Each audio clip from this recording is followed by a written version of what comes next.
Hello दोस्तों, कैसे हैं आप सब। दोस्तों, ये है महामाया हवाई अड्डा, जिसे अंबिकापुर एयरपोर्ट और दरिमा एयरपोर्ट भी कहा जाता है। भारत के छत्तीसगढ़ में अंबिकापुर शहर में सेवा देने वाला एक घरेलू एयरपोर्ट है। ये शहर के केंद्र से 12 किलोमीटर दक्षिण में दरिमा में अवस्थित है। ये राज्य के आसपास के उत्तरी भाग में भी सेवा प्रदान करता है, जिसमें सूरजपुर, बैकुंठपुर, भटगांव, मैनपाट, सीतापुर, विश्रामपुर, बलरामपुर और रामानुजगंज जैसे आसपास के शहर शामिल हैं। आने वाले वर्षों में जैसे जैसे हवाई अड्डा विकसित होगा, ये जबलपुर, नई दिल्ली, कोलकाता और प्रयागराज जैसे प्रमुख शहरों को अधिक एयरलाइनों और बड़े विमानों से जोड़ेगा, जिसके परिणाम स्वरूप स्थानीय लोगों और पूरे राज्य में विकास और रोजगार के अवसर बढ़ेंगे। इस एयरपोर्ट का मालिकाना हक छत्तीसगढ़ सरकार के पास है, जबकि इसका ऑपरेटर भारतीय विमानपत्तन प्राधिकरण है। मैं आपको बता दूं कि इस एयरपोर्ट की समुद्र तल से ऊंचाई लगभग 1930 फीट की है। इतिहास की ओर गौर करें तो अंबिकापुर के पास दरिमा क्षेत्र में हवाई पट्टी का निर्माण 1950 में किया गया था। तत्कालीन प्रधानमंत्री श्रीमती इंदिरा गांधी ने 1974 में हवाई पट्टी का दौरा किया था। हवाई पट्टी का उपयोग मुख्य रूप से वीआईपी यात्राओं के लिए छोटे विमानों और हेलीकॉप्टरों के लिए किया जाता था। 30 मार्च 2021 को हवाई अड्डे का नाम दरिमा हवाई अड्डे से बदलकर महामाया हवाई अड्डा अंबिकापुर कर दिया गया। अंबिकापुर शहर की देवी मां महामाया अंबिका देवी के नाम पर ही प्रसिद्ध है। बात अगर ट्रैफिक की करें तो मैं आपको बता दूं कि अप्रैल 2024 से मार्च 2025 के मध्य में इस एयरपोर्ट का इस्तेमाल करके लगभग 922 यात्रियों ने यात्रा किया था। वहीं लगभग 161 विमानों की गतिविधियां एयरपोर्ट के माध्यम से हुई थी। इस एयरपोर्ट में एक एस्फाल्ट सरफेस रनवे है, जिसकी लंबाई 6299 फीट की है। उड़ान योजना के तहत 70 से 72 सीटों वाले विमानों के संचालन को सक्षम करने के लिए हवाई पट्टी के रिनोवेशन का कार्य मई 2023 में 48 करोड़ रुपए की लागत से श्रेणी 2C से 3C तक पूरा किया गया था। इससे ये रायपुर, जगदलपुर और बिलासपुर के बाद छत्तीसगढ़ का चौथा सार्वजनिक एयरपोर्ट बन गया। बात अगर एयरलाइंस की करें तो फ्लाईबिग ने 19 दिसंबर 2024 से हवाई अड्डे पर अपना परिचालन शुरू कर दिया है। यह सप्ताह में 3 दिन यानी कि गुरुवार, शुक्रवार और शनिवार हवाई अड्डे पर परिचालन करता है। इसके विमान अंबिकापुर से रायपुर और बिलासपुर के लिए मौजूद है। हवाई अड्डे का रिनोवेशन कार्य मई 2023 में पूरा हो गया था। विमानन प्राधिकरण द्वारा पहली परीक्षण उड़ान 4 मई 2023 को उतरी। डीजीसीए की मंजूरी के बाद दिल्ली, वाराणसी और रायपुर के लिए उड़ानें प्रस्तावित है। डीजीसीए की टीम ने 15/5/2023 को अंबिकापुर हवाई अड्डे का निरीक्षण किया।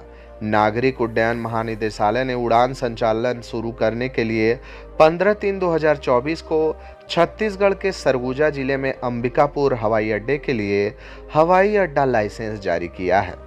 प्रधानमंत्री नरेंद्र मोदी के द्वारा 20 अक्टूबर 2024 को हवाई अड्डे का वर्चुअल उद्घाटन कर दिया गया। दोस्तों, महामाया एयरपोर्ट अंबिकापुर में टर्मिनल भवन की क्षमता 20 यात्रियों से बढ़ाकर 72 यात्रियों के बराबर की गई है।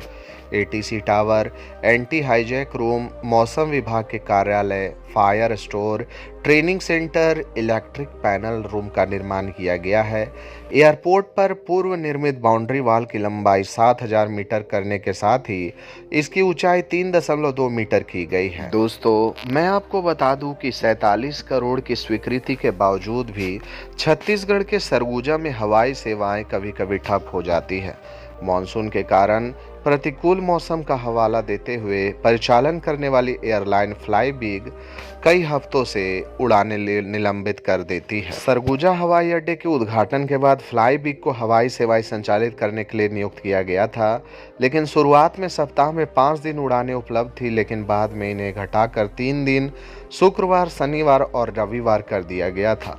हालांकि समय सारणी अनिश्चित बनी हुई है और अक्सर उड़ानें रद्द हो जाती है। रायपुर और अंबिकापुर के बीच के रूट सीधे तौर पर प्रभावित हुए हैं। इससे पहले एयरलाइन ने तकनीकी खराबी का हवाला देते हुए भी सेवाएं रोक दी थी। वर्तमान में सीमित 3 दिवसीय कार्यक्रम में रायपुर, अंबिकापुर और अंबिकापुर बिलासपुर अंबिकापुर मार्गों पर उड़ानें शामिल हैं। दोस्तों, सरगुजा के दरिमा हवाई अड्डे पर नियमित उड़ान संचालन में एक बड़ी बाधा ILS का अभाव है। ILS यानी कि instrument landing system. Main part की तलहटी में स्थित इस हवाई अड्डे पर सुरक्षित लैंडिंग और टेक ऑफ के लिए कम से कम 5 किलोमीटर की दृश्यता आवश्यक होती है, जो कि मानसून के मौसम में उपलब्ध नहीं होती है। अंबिकापुर वासियों को एक बार फिर से इंतजार है कि जल्द से जल्द यहां पर हवाई सेवाएं बहाल हो और भारत के महत्वपूर्ण शहरों के लिए अंबिकापुर से डायरेक्ट फ्लाइट की सुविधा मौजूद हो। अंबिकापुर शहर के आउटस्कर्ट में होने के कारण अंबिकापुर एयरपोर्ट के नज़दीक में कोई विशेष होटल मौजूद नहीं है, लेकिन 15 से 20 किलोमीटर के दायरे में कुछ प्रमुख होटलें मौजूद हैं, जैसे कि purple orchid hotel 13 kilometre, hotel Anmol 15 kilometre, Sargawa the palace resort 18 kilometre, hotel Rahul inn 15 kilometre, GRS hotel 14.2 kilometre, the Amber hotel 15.3 kilometre, the कमोडा resort 18 kilometre, Karma ethnic resort 19 kilometre, hotel Kanchan 15 kilometre, hotel signature inn 13 kilometre, new Khushi guest house 14 kilometre और family resort 20 kilometre इत्यादि शामिल है। दोस्तों, Ambikapur airport में अगर नियमित हवाई सेवाएं बहाल होती है और आप अंबिकापुर में घूमने के लिए आते हैं तो एयरपोर्ट के नज़दीक में कई सारे शानदार जगहों को एक्सप्लोर कर सकते हैं, जिसमें मुख्य रूप से महामाया मंदिर, Ghunghutta dam, Raksganda fall, Mainpat और सरगुजा पैलेस जैसी कई जगहें हैं। इसके अलावा आप Sanjay park, aqua world water park और जोगीमारा गुफाएं जैसी जगहों पर भी घूमने के लिए पहुंच सकते हैं। अंबिकापुर एयरपोर्ट से अंबिकापुर रेलवे स्टेशन की दूरी लगभग 25 किलोमीटर उत्तर की ओर है, जबकि अंबिकापुर का प्रमुख बस स्टैंड इस एयरपोर्ट से लगभग 16.5 किलोमीटर उत्तर की ओर है। अंत में हम सभी सरकार से ये गुजारिश करते हैं कि अंबिकापुर एयरपोर्ट की सेवाएं फिलहाल जल्द से जल्द बहाल की जाए, जिससे कि अंबिकापुर और इसके आसपास के निवासियों को समय की बचत करके भारत के महत्वपूर्ण शहरों तक पहुंच सके।